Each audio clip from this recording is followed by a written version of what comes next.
Good morning, my name is Sandra Chamberlain. I'm the online concierge and senior technical assistant in the virtual campus at Monroe Community College.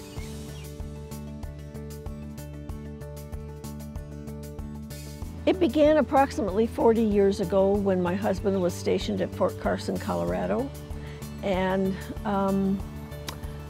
I was asked to teach immigration and naturalization classes and English as a second language.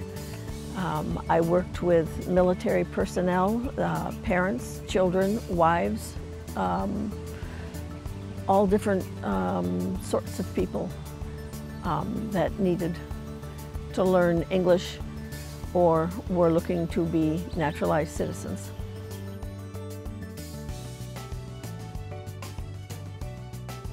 It didn't change my role from the outside, but it changed it from the inside because many more students decided to go online versus being face-to-face in the classroom.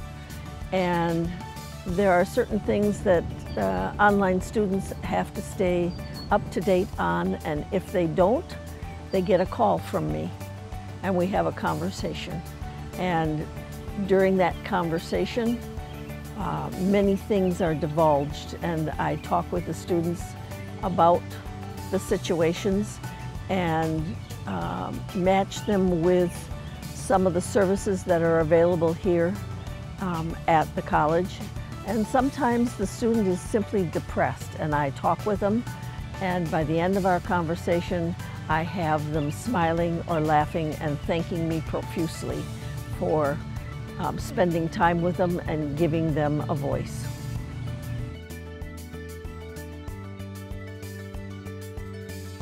My bachelor's degree is in geology. It was a brand new major at my alma mater in northern Wisconsin. After I took my historical geology class, Doc asked if there was anybody interested in being a major, and I and 9 guys said yes. When a new class was offered, every one of them came up to me face to face and said, "Are you taking the next class?" And I said yes. And they said, "We don't want you there." And I said, "There's one A given, it's mine. Goodbye." When that didn't work and I became Doc's TA, well, Doc was being benevolent to me, and I said, "How about the fact that I have a brain?" When that didn't work, well, I was husband hunting. Not any of them were husband material. After that, I was accused of having a relationship with Doc, and I said, "That's not happening either." Then when it came time to get my degree, he had to meet with the geography department, and they refused to accept my credentials. So I sat down with Doc and we had a conversation. And that conversation consisted of, have I taken every geology class that's been offered and passed with a C or better? Yes. Have I taken all the auxiliary classes and passed with a C or better? Yes. Is there a class I should have taken that I haven't taken?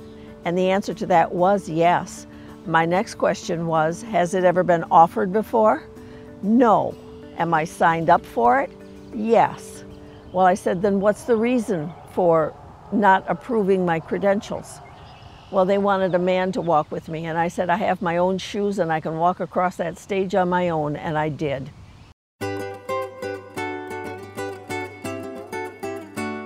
If it hadn't been for the mentorship of Dr. Bergstrom and our conversations in class, etc., I don't think I would have been as open to reaching out to others. But as my husband transferred from base to base to base, the enlisted men and their wives and children were in need of somebody who understood the system and had the ability to help, because I was part of Army Community Services, which helps incoming and outgoing military, and seeing all the needs and then becoming the volunteer supervisor and creating a program that would help enlisted men's wives out on the economy and other encounters. If I can't share the knowledge I have with others, what is my purpose?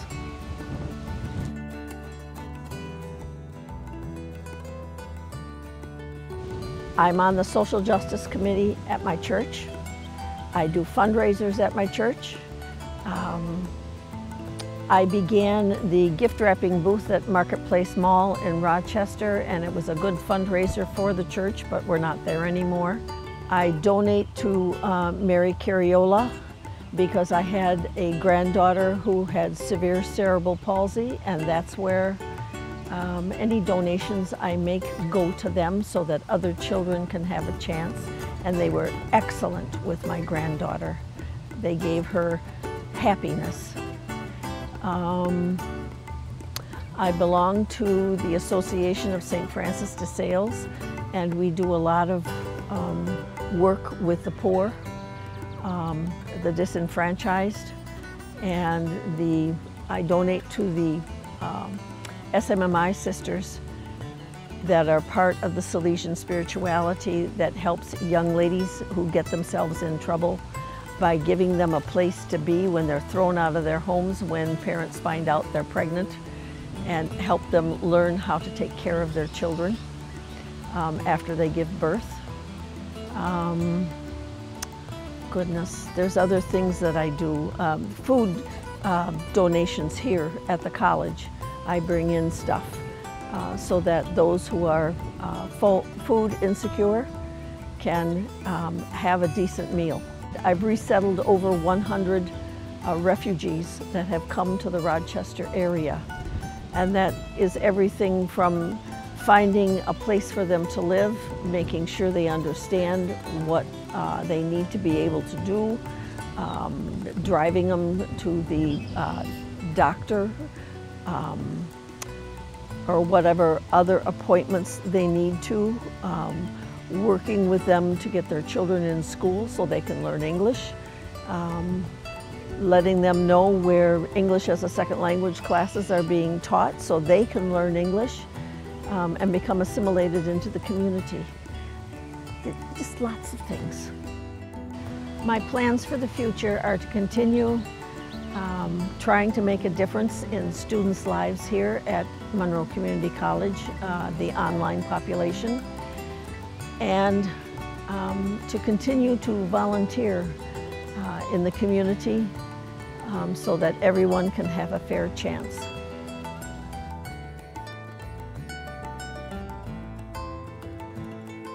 I'm a black belt in Taekwondo, and I continue to learn more. And I'm working on my next stripe right now. I volunteer at the Auditorium Theater for the Broadway productions that come into town. I'm busy with my church, and I'm about to start another fundraiser.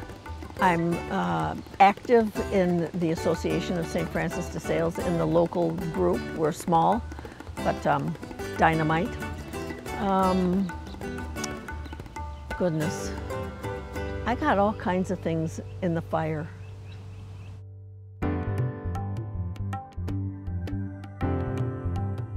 What I will share is, on my birthday, when my mother was giving me birth, the doctor, and she was an immigrant, so I'm first generation. The doctor was drunk when I was delivered, and he crushed my head. And my parents were told to take a look at me because I wouldn't see the light of day. I was determined from day one that it would be a different answer. And I will not give up on anything if I think I'm doing the right thing and helping somebody expand their horizons. I'll sit down with them, I'll meet with them, I've tutored for 16 and a half years, helping students make sure they're successful in everything that they write. I just like helping people. I don't want anybody to be turned away. I don't want anybody to lose their dream. Determination. Never give up. Follow your dream.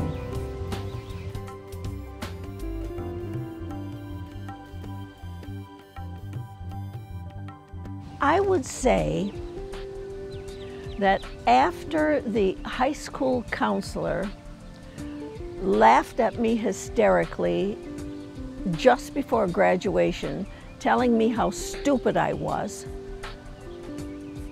I looked at him and I said, I'm going to college and I'm going to follow my dreams. So that's something I take with me on an everyday basis. I don't give up. And I have fostered 2 young men from the Vietnamese children's boat exodus. And I was told by a principal in the Rochester area that my oldest son was stupid. He wasn't stupid. He had a linguistics issue. And he maxed out the ACTs and SATs.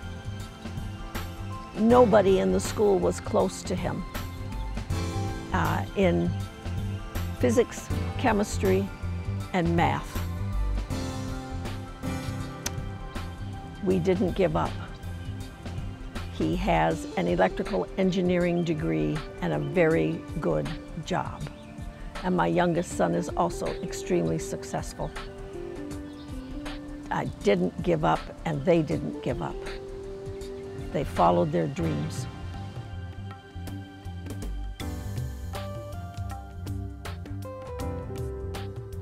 Marquise has allowed me to reflect on my life, and I take that into my office every single day so that students have hope.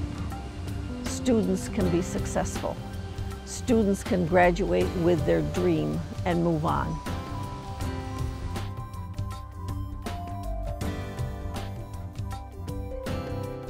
When people read my biography, and there's a lot that I haven't shared, if they're struggling, they can have hope. They can achieve their dream. They can keep moving forward and never give up.